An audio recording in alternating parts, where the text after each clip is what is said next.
เราเด็กใส่เนาะว่าได้นี่เนาะปูเป็นขาบ่อนกกขาเลยว่าคันใจโต๊ะจะตั้งเนาะเอ้ยนางเห็น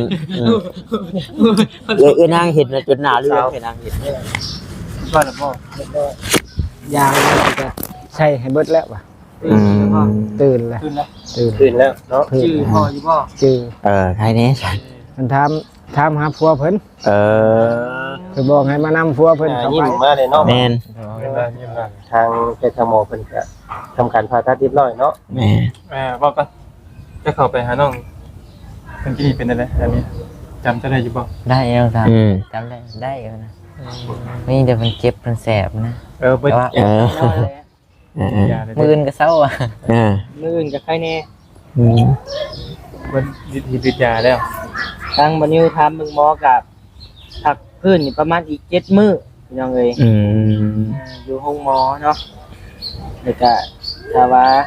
เราอยากอยู่อีกเราพอมีเงินมีคำก็อยู่เพื่อนอยู่ก็ได้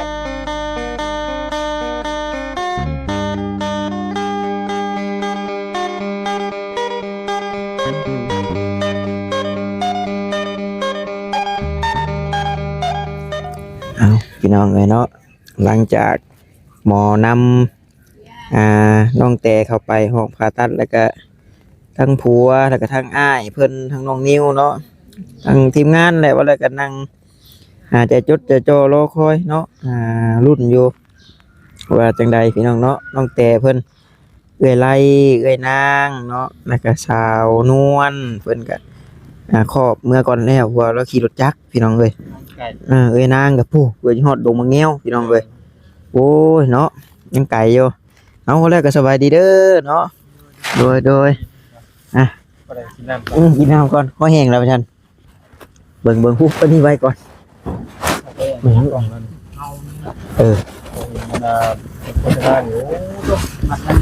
ม่วนขึ้นทั้งพวกใหม่วะอาลีม่วนขึ้นทั้งใหม่ก็ได้ดิกะได้เนาะแม่มันเด็กต่ำๆพดเนี่ยแต่ว่าได้โอ้อันนี้ก็ทางพอรวยดอกเพิ่นเอามาฝากขี่ยุ่นมาเหือนได้ดิกันเนยเอา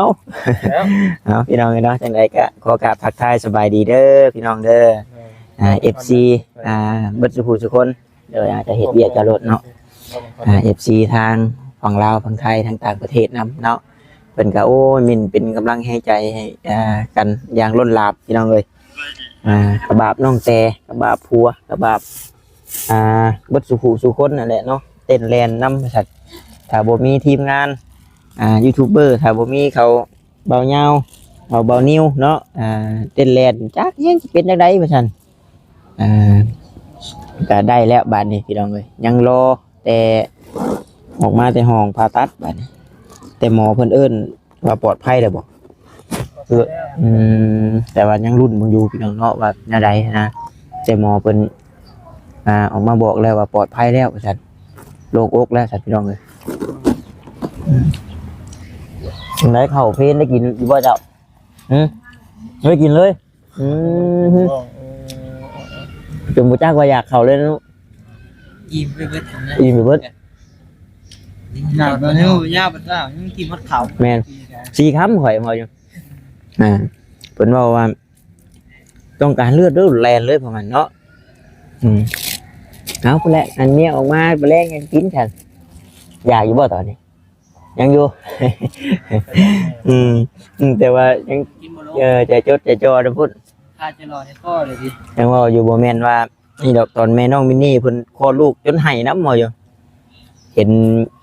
โอ้เนาะเบิ่งสีหน้าเมียนะคือสิทรมานแฮงเจ้าหายบ่คอยเห็นอยู่จะหายบ่เห็นนะ เห็นมึงพ่อเมียผมบ่ได้ถ่ายคลิปนะคอยเดาเอาเพราะบ่ได้มีอารมณ์ถ่ายคลิปครับนั่นนี่ก็ตัวเองก็บ่ได้ถ่ายเลยมันมีอารมณ์ถ่ายบ่นั่นหรอเอาบ่จิตแนะถ่ายให้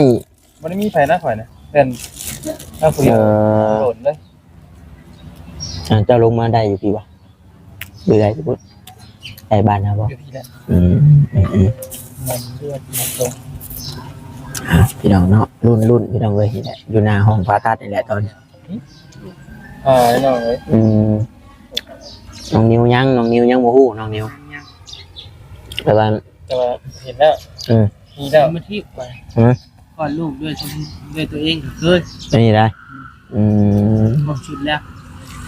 อืม พามันเบ่งพาก่อนดึงคอลูกคอออกมากแล้วเคยแล้ว อืม ประสบการณ์แล้ว เป็นจังไดแต่เก่าเคยเป็นไปน้ำหมอบ่ กู้ภัยได้ โอ้หน่วยกู้ภัย จับดึง โอ้ ใครแล้ว มันพอจังแบบบ่ย่านเนาะพอตาได้ยินเสียงกรีดห้องชื่อเมื่อยไปตอนนั้นเห็นเลือดเห็นหยังโอ้ พ่อบัด แค่เลือดนะว่าอะไรกันเนาะ พ่อบัดเดียวกับเอ้ยนางรถเอ้ยนางกับโอ้ยบ่ได้แล้วว่ะหน้าซีดเขาโอ้ยว่าจังว่าโอ้ถ้าไปถ่ายเบิดกูช็อตกูนี่นั่นขนาดลีได้พี่น้องเนาะเจ็บปวดทรมานโอ้ยไป ได้อยู่ว่าเนี่ยแต่ว่าถ้าหินดีกะ ย่านอยู่บ่ เนี่ยแบบ คือทำลายอยู่ดิ ใจสั่น กันพี่น้อง ทำไมคือกันเลยบอลหนึ่ง กำลังกัน บอลหนึ่งเลือดหนึ่งอย่างนี้แค่อยาก กัด อยาก แข เห็น น หัว ใส่ คือกันเลย ใช่ไหม บทโพได้ว่าใครได้พี่น้องมันยากคือกันเลยทำมาเห็นจังๆนะครับเห็นแบบผ่านๆเนี่ยก็ ใช่แน่เนาะ ได้อยู่ อืม กี่กัน หน่อยเดียวว่า กัดแขนเห็ดเด้เอาระยะนี้กัน อืม อันยืงแต่ว่ากัดแขวใส่เลยมันจะเลือด แต่บัดพอไปนำกู้ภัยนี่ก็ให้แน่มันว่าขออนุญาตนำแบบเป็นศพคนเสียชีวิตนี่ก็แม่นได้จับได้บายบ่นั่นเนาะ สุดน้ำกู้ภัยเด้ อย่าว่าฉันว่าสิออกมานอนกลางคืนก็บ่ได้ผันบ่ได้หยังบ่ บ่นะ เจ๊ก็ ธรรมดา อืม ธรรมดา ยันว่าแบบภาพติดตาอยู่นะ อยู่นํตลอดเลย อืม คือให้ยันดำแล้วแล้วเห็นสิอย่างนี้เนาะ อืมยันว่าแบบทำไปจับไปบายแล้วภาพติดตาเนาะ กินรถ อ่า กินลมกันนะกินรถ กินเผื่อเมียจะสิออกมาเออ ปี2ปี อืม คือได้หลายปี พี่น้องเฮานานเอิ้นแท้ซะเนาะนางเอิ้นนางกองมาพี่น้องเอ้ยยังนางแต่ไป แต่ว่าพ่อเขาไปได้นะ พอครับไปแล้ว เอาไปแล้ว พวกหันเข้าไปเพิ่นจังไดจ้ะบ่ตอนเพิ่นอันถอดตรงเสื้อออกแล้วเนาะอ๋อเพิ่นเอิ้นเอาแพรเข้าไปห่มบ่บ่บ่ห่มว่าผ่าตัดเนาะพี่น้อง ถอดวัฒนะ ช้าเอื้อยบ่ต้ามันผ่าตัดสายติ่งนั่น3 ชั่วโมงจังได้พื้นพี่น้องเอ้ย เซตติ้งมันเป็นเรื่องละเอียดอ่อนได้หมด เพิ่นก็นับตั้งแต่ตอนเพิ่นเริ่มนอกยาสลบนั่นแหละเพราะว่าเป็นหยังเพิ่นจังใช้เวลาขนาดนั้นเพื่อละเอียดอ่อนคือบ่นิ้วเพิ่นเว้านั่นแหละเพื่ออันนี้เนาะบัดตื่นขึ้นมาบ่จื้อไผเด้จื้อแต่อันว่าผู้ทิศอันบ่ต้านี่คือว่าแบบอยู่น้ำเลยเนาะ แม่นบ่จักเลยได้ตื่นขึ้นมาโอ้ โอ้บ่จัน โอ้โอ้ยสวัสดี โอ้โทษ มาเยี่ยม มา มา โอ้ยเนาะกำลังนั่งซุ่มแซวกันอยู่แม่นสินะเนาะเผาห้องเพิ่นนี่แหละ มานั่งอยู่นี่ก่อนโอ้เขาอันอยู่ห้องผ่าตัดบ่ แม่น ปลอดภัยแล้วว่าซั่น ปลอดภัยแล้วได้ยินเพิ่นเอิ้นพอเพิ่นเข้าไปแล้วไอ้นี่แหละบาดนี้ มีเนี่ยสิจะเบิ่ง อุ้ยเนาะยังจำยัง อย่าเด็กใส่เนาะ บ่ได้กิน ปูเป็น คาบ่อน มาก กขาเลย กว่าขันใจโต๊ะจะตั้ง เนาะเอ้ยนางเห็นเอ้ยนางเห็นนะจนหน้าเหลืองเอ้ยนางเห็นนะ เพ่กับเพ่ไหน เอ้า มันเอาเล็กดำแล้วก็ถ้าว่ามันพุ่นละหลายปีพุ่นละจังเอามาเอา เด้อ เคยเห็นหลายคนอยู่ เด้อ ถ่ายคลิปอยู่ ลายเยอะเลย ได้กันไหมนะครับเรียนเชื่อเพิ่น เอาใส่พี่น้องเนาะรุ่นเบิ่งอีกจักหน่อยก่อนเบิ่งว่าสิแนวใดเนาะนั่นยังเข้าห้องผ่าตัดอยู่พี่น้องเอ้ย ไม่คือที่เห็นแน่ เนาะพอเพิ่นออกมาแล้ว เป็นให้พอ สบายดี โดย ไม่ได้ เป็นนี่ได้เนาะลูกสาว ก็หรือเปล่าย างจะใช่ให้เบิดแล้วว่ะ อืม ตื่นแล้ว ขึ้นแล้ว ตื่น คืนแล้วเนาะ ชื่อพ่ออยู่พ่อ จือ ใครเนี่ยฉัน มันถามหาผัวเพิ่น เออ คือบอกให้มานำผัวเพิ่นเข้าไป อ๋อ ไปแม่ไปแม่ ไปเจ้า ผัวโดนเนาะ ป้าคนหมายชลีทำเข้าไป นี่ว่าเป็นผัวนะ อ่า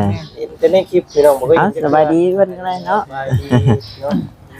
ไป ถ้าให้เพิ่นไปอัน เขาใครประตูไปเห็นเลยดอกใครประตูก็ไปละย่างเขา อืม ปลาครับคำปลาคำเข่าที่หนีแล้วนี่ อืม เนาะ โล่งแล้วบัดนี้เนาะพอเนาะ โล่งแล้วตัวนั้นบัดนี้ยังตัวนี้แหละ ตัวเงินมาดิ ค่าใช้จ่ายตัวค่ารักษาเนาะ มาฮอดถึงแต่มือวันจันทร์ โอ้แต่เพิ่นกันพุ่นแสดงว่าโอ้มื้อนี้วันศุกร์นะ ว่าตะกี้เป็นอยู่พุ่นเด้ตะกี้เป็นอยู่ซิโนพุ่นเด้ โอ้มานี่น่ะ2คืนเนาะ สองคืน มานี่2คืน มาแต่คุณว่าไซเดนคือมีนผู้ ใส่แดงกับมีเรื่อง พุ่นแหละ ไกลดีแล้วเราไปอยู่เนาะเห็นน้ำส่องเบาเตียงเพิ่นไปหาเล่าตอนน่ะขามแม่น้ำคุ้มค่าไปฮอดเพื่อสิฮอ แม่ ด น้ำพงกาย เนาะ เอาไปเลย ทางเล่นเนาะ เอามาให้กำลังใจลูกก่อนเนาะเฮ็ดจังได๋ซะ อืม เอาสบายดีเด้อ โดยสบายดีทั้งนั้นโดยสบายดี สบายดีทั้งบ่ต้าเพิ่นนำ เนาะมาหอดใช้ไว้เนาะ อืม น่าสิเป็นมื้อแน่ว่าจะได้พี่น้องเอาสบายดีเด้อพ่อแม่พี่น้องบ่สิ ย้อนแสง เนาะมื้อนี้มาให้กำลังใจน้องเตเนาะกับครอบครัวมาแต่พ่อบ่อันแม่บ่ได้มาบ่ มา แม่กับมา แม่ก็มาคือกัน แต่เรายังบ่พร้อมเขาก็ อืม ยังใช่ทั้งยังวี่กินกันอยู่นะ เอ้าสร้างว่าแท้ ยังข่อยยังบ่เคยเห็นเราทำได ยังแบบ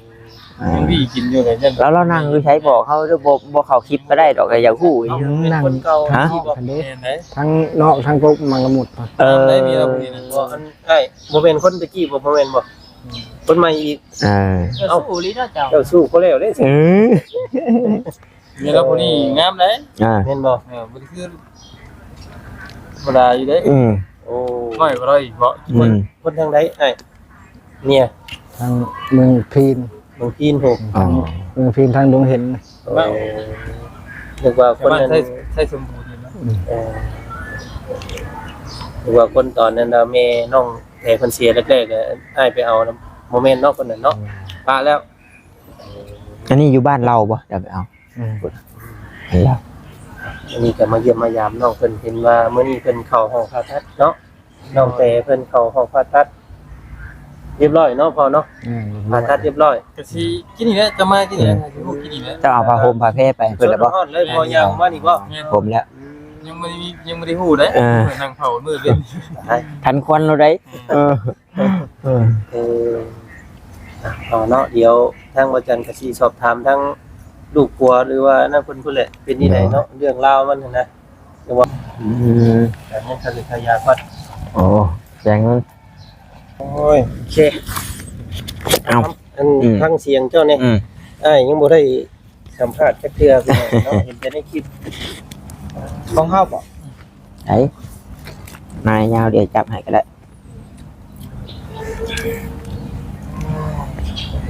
พี่น้องเลย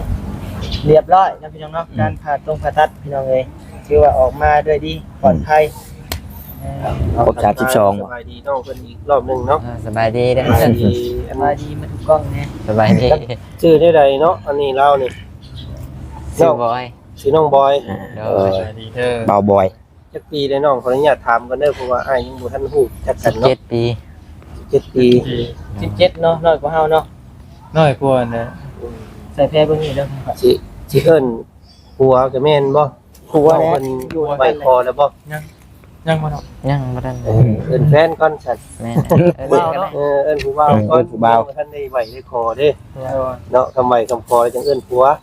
เนาะ แต่ว่าผู้ใหญ่เพิ่นก็ฮอดกันได้แล้วว่าฮอดแล้ว หมดสัมพัวแล้วมันไปอยู่เงินเดียวกันแหละ แถม เลยไปอยู่นํกัน แถมดองก็เป็นเชี่ยวกันอีกช่ำนะดองเพิ่นก็ได้เชี่ยวกันได้ ก็ดอยฟังนะ เจ้าอยู่บ้านหยังก็ บ้านนนข้าง กันนนข้างอยู่สารวัตรเห็นบ่ แม่น เป็นคนสารวัตรบ้านของเบาบุญสารวัตรนี้ที่เราอยู่ใกล้กันเนาะบ้านนางโง่งบ่เนี่ยบ้านนางโง่ง เห็นบ่ จักตามผู้ใดเนาะ บ้านนางโง่งบ้านนางโง่งบ่ น้องโง่ที่ น้องโง่ น้อง ถา โง่ มเพลงเว้าอีก บ้านนางโง่งอยู่ใกล้ๆกับพี่ไก่นาโป่งนั่นแหละ แม่นเลย ลำวงสารวัตร อ๋อ เราเขาเมืองคงเราเขาเมืองคงลำวงสารวัตร เป็นไก่หน้าโปงราคาเมืองคงแล้ววงสารวัตร นี่ก็จะเป็น มะ ของ พร้าว แท้ อย่างก็ มะพร้าวหน้าไส้ มะพร้าวนาไส้ เป็นไก่หน้าโปงราคาเมืองคงแล้ววงสารวัตร อันนี้คำขวัญของแขวงสารวัตรเพิ่น แข้งสวรรณเขตเขาได้อ่ะ แขวงสารเขตเท่านี้ ปิ่นไก่ที่นู่น บ่ โมเมนต์อันปิ้งอัน แกงสวรรค์เขตเป็นแผ่นดินถ้ำบ่ เนาะค อ่า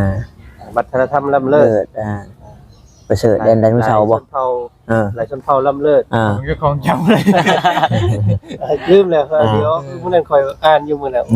เนาะ ลืม เซโนฮะน่ะปิ้งไก่เซโนอีหยังลืมละ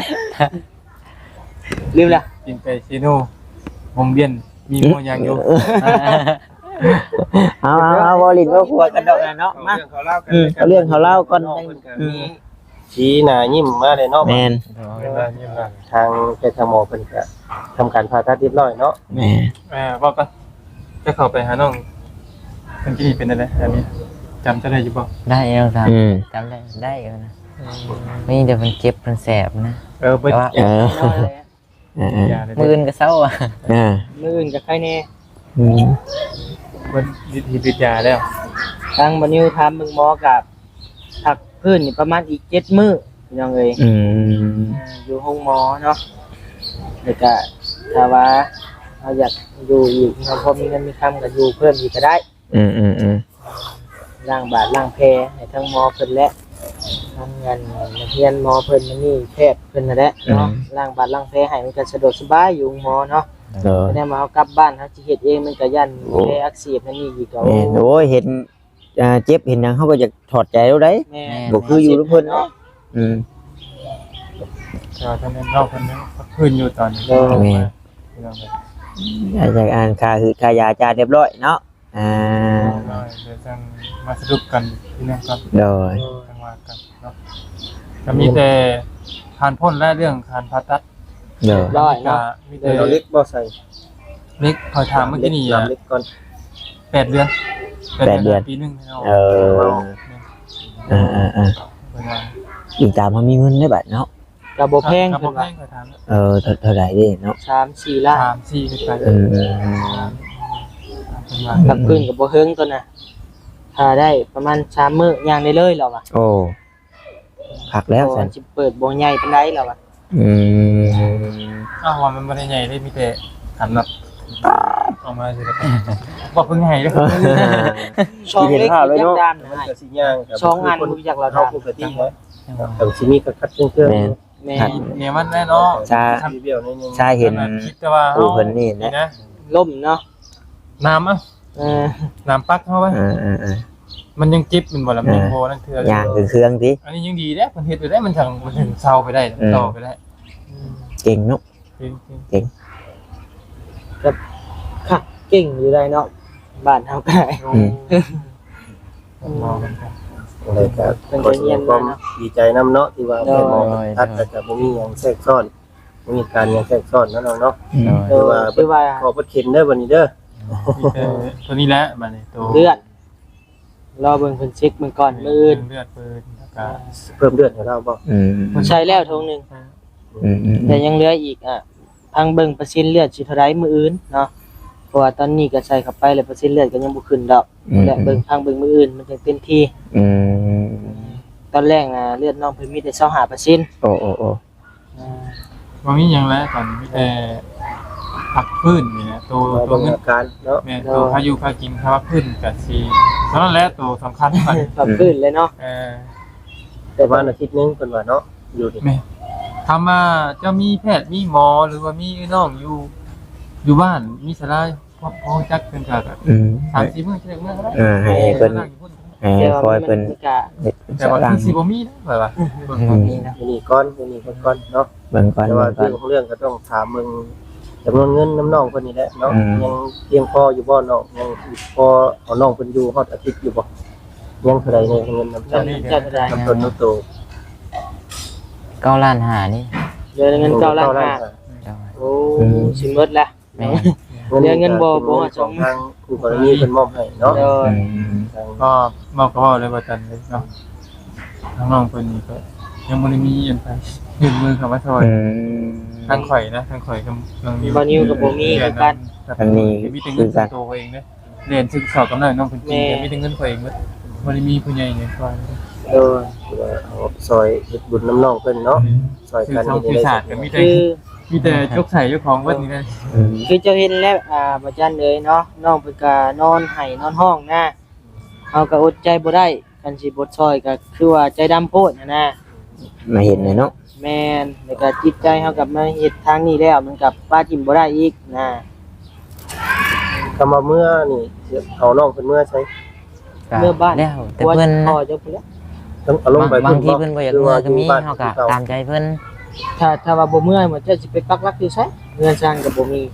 ถ้าถามน้องแต่ว่าสิเมื่อพุ่นแล้วเมื่อปากเซพุ่นแล้วว่าซั่น เฮาก็แล้วแต่เพิ่นนะเพิ่นอ ถาย าม กอยู่ อยู่ ไสก็ได้ เพราะว่าอยู่นี่นั่น ยังบ่ได้ถามเลย เพิ่นเพราะว่าอยู่นี่น่ะน้องเบิดชิดแล้วเพิ่นน่ะบ่ชมครับเพิ่นว่า คือเห็นนั่นแหละเพิ่นว่าอ่า ญาติพี่น้องเขาก็บ่มีได้น้อง มีก็คืออัน คือชุมเจ้าเห็นกับบ่นิ้วแหละเพิ่นว่าเพิ่นเห็นนะฮะแหละเพิ่นว่าเฮาคือสิเบิดแล้วเพิ่นว่า สัญญานะ แม่น เนาะ มีแต่ผากน้องเพิ่นน้ำน้องบอยเพิ่นแหละ อืม เฮ้ย ผากน้องแต่สิเป็นคู่เป็นคนกันอยู่น้ำเจ้าได้ทำเลยแบบ อืม เนาะหัดกันร่วมกันเนาะ ได้ลงเรือลำเดียวกันเลยเนาะ มียังน้องประเทศน้ำได้หลายอยู่ อืม ก็เอาว่าตรงๆนะมันมาย่องเลยส่วนมากก็เห็นแต่เราได้เผาแต่จอยก็เห็นนั่นแหละพูดละ กินของบ่ได้ดิ มีส่วนมากมีแต่น้องคนนั้นนั่งเผาอยู่คนเดียวคนขี่คนเหี่ยวก็อันอยู่นั่นแหละ ให้สอนกันชาติแล้ว เอาคนขี่อันตรายแต่เจอดีอกดีใจทางประจันจะได้เห็นในคลิปตัวให้ห้องท่องแตกเนาะว่าโอ้ยว่ากอดพ่อกันอยู่เครียดเจ็บเนาะทำเนาะอันนี้ผากให้น้องเพิ่นนี่เด้อ โอ้โหขอบใจหลาย โอ้ ๆโอ้ขอบใจหลายๆขอบใจเด้อ ว่าอ้ายก็สิมาไว้ก็สิไปไว้นะครับเลยเพราะว่า เนาะ มานำ พาลูกพาเต้าอันไปหากินข้าวกินหยังก่อนเพราะว่าเรื่องเรียนแล้วพาเพิ่นออกมาเลยเนาะ โดย อันนี้น้ำใจจากอ้ายเด้อถ้าเป็นเงินอ้ายเนาะเอาไว้ ขอบ ซื้อ ใจหลายๆเด้อความเจ็บอยู่ได้คุ้มไข่มีเด้อ เออ เป็นหยังเนาะยินดีเด้อเนาะขอให้หายไปไว้น้องเพิ่นกันเนาะ โดย มื้อหน้าสิแวะมาดินน้ำใหม่ โดย เนาะถ้าว่าเป็นไปได้ก็คุณเนาะห้องพิเศษเนาะ มันสะดวกสบายแน่เนาะ มีพวงยังพอ มันก็สะดวกสบายในการเข้ามาเยี่ยมมายาม โดย สะดวกสบายแล้วก็การพักการนอนของภูเผานี่แล้ว เข้าห้องน้ำห้องใน นอน แล้ว ที่นอนใส่บาตรของน้ำของในเวลาอาบน้ำอาบในก็สบาย ห้องหนึ่งนี่ประมาณเท่าไหร่300,000บ่ 3,500,000เนาะ เสียเป็นมื้อบ่ เป็น แม่ เป็นไรเป็นมื้อ ไรเป็นมืด มื้อ คืน 3,500,000นี่ก็7มื้อนี่เท่าไหร่ เซน 37เป็น21บ่ มาหลายเทื่ออยู่ 2ล้านกว่าเนาะ อะไรเบิ่งนักอยู่ในน้อง แม่ 2ล้านกว่ากับ คณะ ร้อยกว่าเหรียญนี่แหละเนาะ คณะคิว 7มื้อ หนึ่งอยู่ได้ เดือนหนึงอยู่ แต่ว่า มันสะดวก แต่ว่าเรื่องสะดวกสบายในโยตัวพิเศษแล้วพี่น้อง แม่ สะดวกในการผู้รับนอนสะดวกในการอาบน้ อืม ำสะดวกในการเข้ามาเยี่ยมมายามถ่ายคลิปถ่ายภาพนอกเพื่อน แม่ คือเข้ามาที่นี่คือแบบ จะสิได้นั่งเว้าอยู่นี่แหละ มันบ่สามารถติดเตียงคนอื่นได้ แม่เป็นกฎเนาะ รู้กันนั่นแหละพี่น้อง รักษาสิทธิส่วนบุคคล มาน้องอาจารย์ที่บอกลาน้องเพิ่นก่อนว่า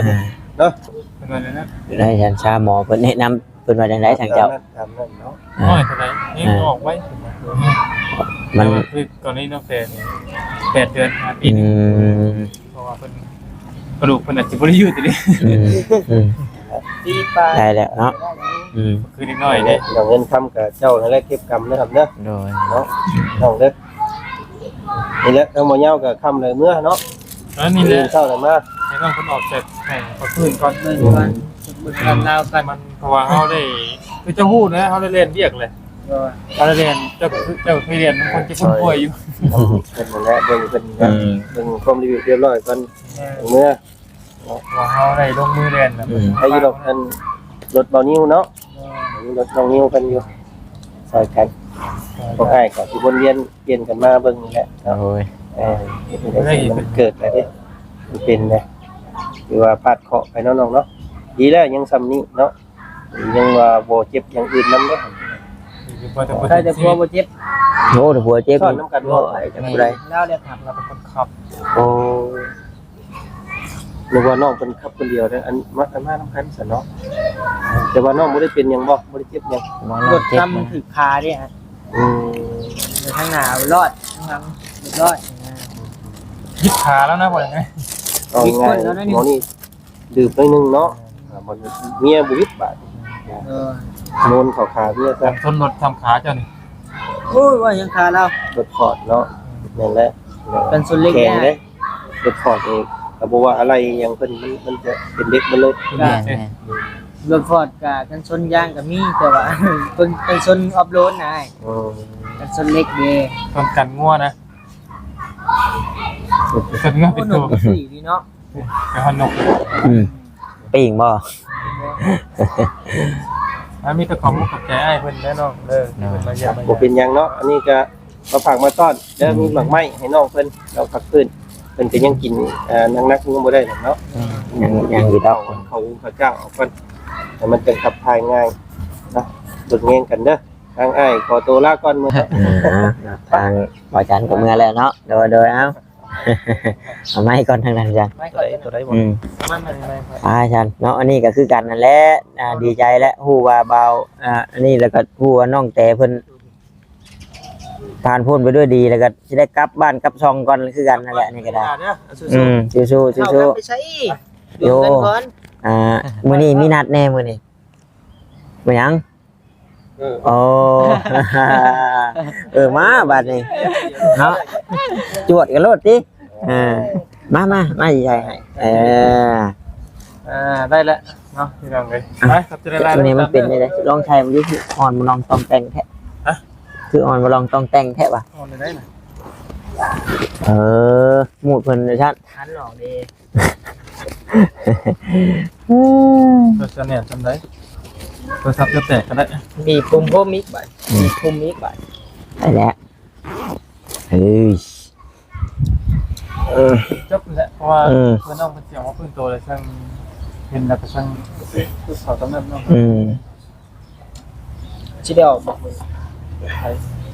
เอาอ๋อน้องบอกว่าสินอนอย่างนี้คิดไปบ่ได้ โอเคฉันเนาะมีแต่ว่าปลอดภัยทุกอย่างพี่น้องเอ้ยค่าหืดค่ายายังจ่ายยังเรียบร้อยแล้วล่ะมีแต่ดูแลจังสรุป